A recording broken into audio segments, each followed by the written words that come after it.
ঈদ উল ফিতর উপলক্ষে বাসের অগ্রিম টিকিট বিক্রি শুরু হবে 14 মার্চ। 25 মার্চ থেকে ঈদের আগে মোট 7 দিনের টিকিট বিক্রি করা হবে।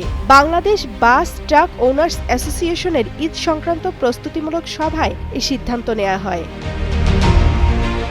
সংগঠনটি জানায়, অনেক পরিবহন এবার অনলাইনে পুরোপুরি টিকিট দেবে, ফলে 2 জায়গায় টিকিট পাবেন যাত্রীরা। নির্ধারিত ভাড়া তালিকার বাইরে অতিরিক্ত ভাড়া নেওয়া যাবে না। স্বাভাবিক নিয়মেই বাস চলাচল করবে। ঈদের সময় মালিক সমিতির মনিটরিং টিম থাকবে টার্মিনালে, তারা কাজ করবে। নাইট কোচগুলোতে নিরাপত্তার স্বার্থে ভিডিও করে রেখে তারপরে গাড়ি ছাড়ার একটা পরিকল্পনা করা হচ্ছে। সরকারের পরিবহন সংস্থা বিআরটিসি 27 মার্চ থেকে ঈদ বিশেষ সেবা চালুর প্রাথমিক সিদ্ধান্ত নিয়েছে।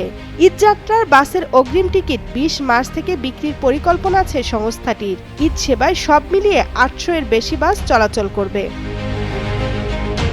অতীতে পরিবহন মালিক শ্রমিক সংগঠন মিলে একটা নির্দিষ্ট দিন থেকে ঈদের অগ্রিম টিকিট বিক্রি শুরু করত, ফলে বাড়তি ভাড়া আদায় সহ নানা অভিযোগ পাওয়া যেত।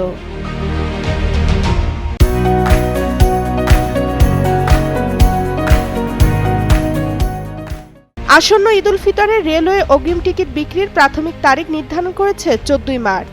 1 এপ্রিল ঈদ উল ফিতর হবে ধরে নিয়ে তারা এই তারিখ নির্ধারণ করেছে।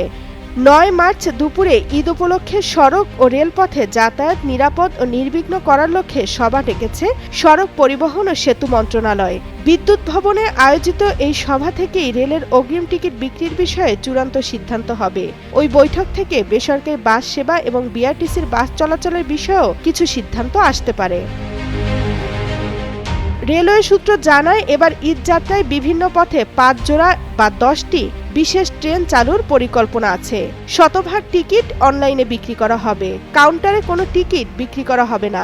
আন্তনগর ট্রেনের 24 মার্চের টিকিট বিক্রি করা হবে 14 মার্চ। 25 মার্চের টিকিট বিক্রি করা হবে নির্ধারিত তারিখ 15 মার্চ। 26 মার্চের টিকিট বিক্রি করা হবে 16 মার্চ। 27 মার্চের টিকিট পাওয়া যাবে 17 মার্চ।